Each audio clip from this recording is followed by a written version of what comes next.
Genesis 6:9 to 7:24, presents Noah as a man who lived by trust in the midst of a violent and corrupt world.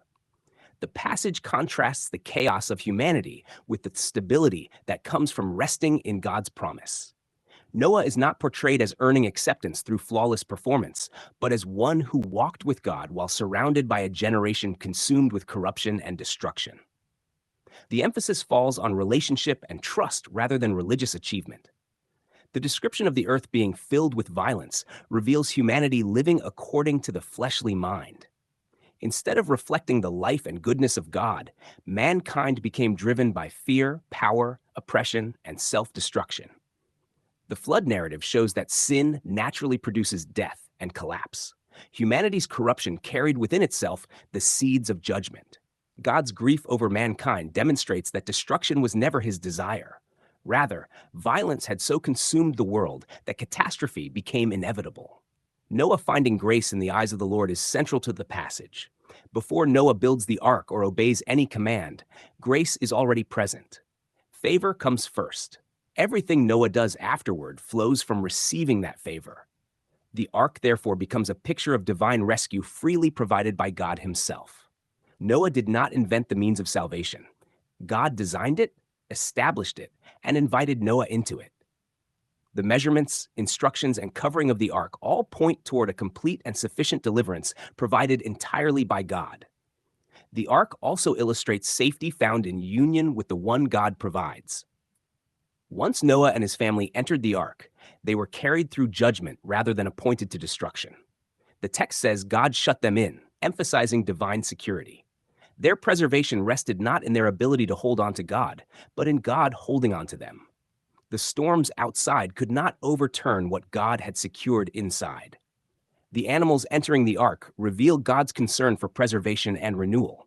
Even amid judgment, the purpose is ultimately restoration. God was preserving life so that creation could continue beyond the collapse of the old world. The flood was not the annihilation of God's plan, but the transition into a new beginning. The flood itself functions as a great unveiling of the end of an old corrupt order. Waters in Scripture often symbolize chaos and death, and here the ancient world collapses under the weight of its corruption. Yet the narrative also anticipates future covenantal transitions in biblical history. Just as Noah passed from one world into another, later generations would experience the passing away of covenantal systems that had become corrupted and lifeless. In this way, the flood becomes a pattern that echoes throughout Scripture. Judgment is portrayed not merely as divine anger exploding against humanity, but as the removal of an old order so that something new may emerge. The prophets later used flood imagery to describe national judgments, particularly against covenant-breaking societies. Jesus himself compared the days before Jerusalem's destruction to the days of Noah, where people carried on unaware that a great transition was near. The emphasis was not on the end of the physical planet, but on the sudden collapse of a world or age that had rejected God's ways. Noah therefore stands as a picture of those who rest in God's provision while old systems crumble around them. He did not preserve himself through fear or striving. He trusted the words spoken to him and entered the refuge God supplied. The ark becomes a testimony that deliverance originates in divine grace from beginning to end. The 40 days and nights of rain also carry symbolic weight throughout Scripture, often connected with transition, testing, and preparation for something new. The flood cleansed the land from violence and prepared the way for a renewed beginning. The old world passed away, but life emerged again through grace.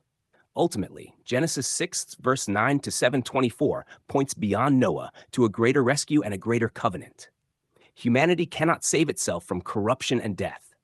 God himself provides the place of safety, carries his people through judgment, and brings them into new creation life.